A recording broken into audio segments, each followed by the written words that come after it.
Hey folks, it's Dr. Mike. We're back here for tip number 38 in our Medical Exercise Training 101 ebook series. Now, this tip is going to probably throw some of you in the fitness industry for a loop. Because I know in the fitness industry now, we are going gangbusters at producing certifications. And you're getting more and more certifications. Folks, let me say this. A certification doesn't mean you're competent. And having a basic level of competence doesn't mean that you can apply what you've learned and produce an outcome for a client. The one thing in the medical community that I think we're pretty good at is making sure that the students coming out of our program are competent in the skill set. We supervise them in clinical settings to make sure they can apply that skill set.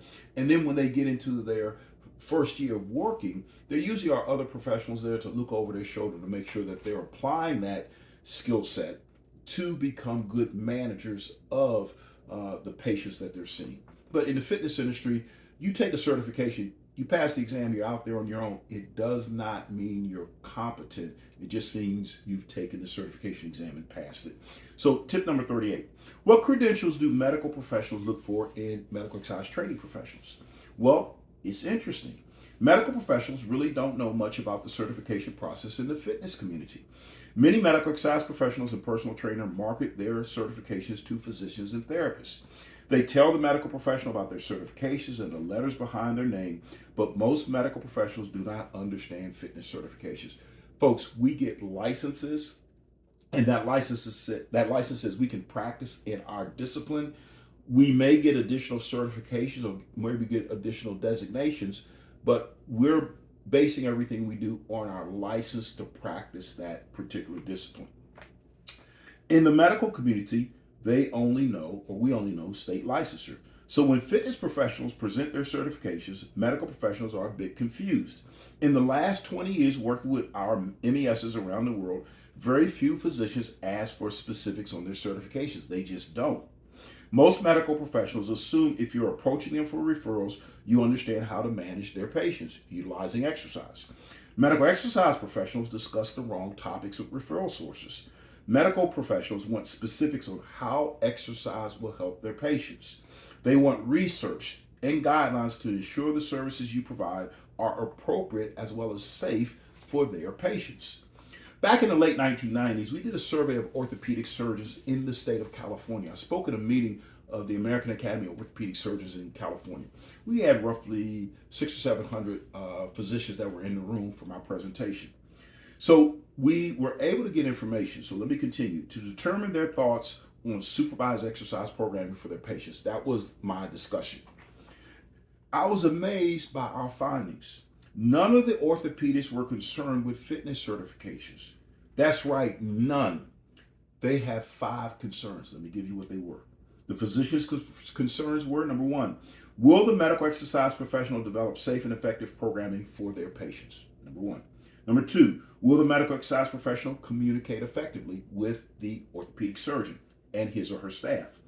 Will the medical exercise, this is number 3, will the medical exercise professional understand their role and scope of practice, which means stay in your lane, do what you're supposed to do, and do it to the utmost.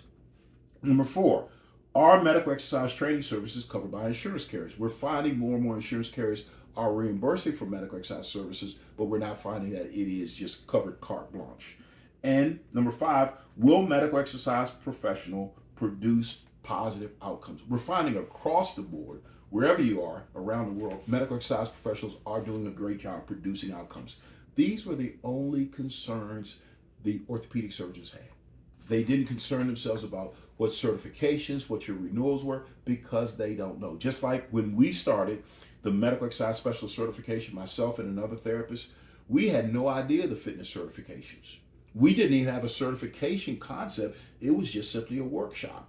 We provided the certification exam at the end because our students were really very hell-bent on taking a certification exam. So I think what we've done in the fitness industry, we've certified ourselves almost into a corner. And the question becomes, if you're certified, are you competent? In the medical community, if you're licensed, you're 99% of the time competent because the way our education programs work, you learn a skill, there's someone that teaches it to you, They're looking over your shoulder as you learn it and apply it. They take you to a clinical setting. There's a clinical instructor that oversees it. And then you graduate. Usually in that first year or two, regardless of what you're doing, you have a supervising medical professional watching you. In the fitness industry, you get the certification.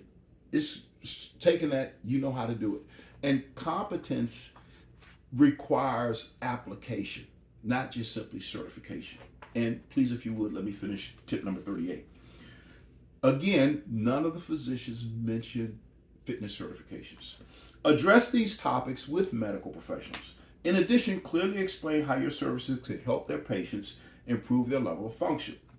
Focus on how exercise can assist with the management of medical conditions.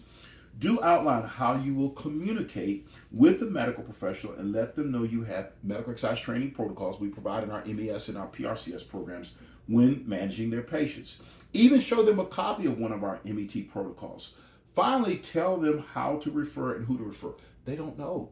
Folks, I've had physicians say, how do I send a client to the fitness center? They don't know. They know how to refer for surgery and drugs and things of that nature. They don't know in many instances how to refer for fitness programs. Obviously, that's evolved over the last 30 years, so it's probably getting better. But you may have to give the physician a referral pad, tell them how to refer and who to refer to, what types of clients to refer, because they may not be able to differentiate between the physical therapy patient and the medical exercise training client. So, with that, finally tell them how to refer and who to refer. They won't know how to refer or who is a good candidate for medical exercise training. Think about it. Do you work with hypertensive clients? Which hypertensive clients are good candidates for beta blockers? If you don't know, then you are in the same boat as the physician that is new to medical exercise training. If a physician has not referred a client for exercise, then he or she may not know how to refer or who to refer. As I mentioned earlier, your job is to educate medical professionals about exercise. I highly recommend completing a medical terminology course. Learn the jargon of the medical community. I also recommend taking our medical business course. We have a course for setting up your business, our Jumpstart program. We have a segmented title, a segment where we talk about marketing to medical professionals. You might find that enlightening. Marketing to medical professionals is not just simply telling them about your certifications and your exercise programs. It's much broader than that, and it really boils down to, can you manage my patient, if I'm a physician or therapist, effectively and communicate with me effectively? So it's not as simple as just send me a few clients. It requires that you develop a trust, and you also, the medical professional, understands your skill set, your level of professionalism, and the programs that you can offer to their patients. Now, I think this idea of credentials becomes important.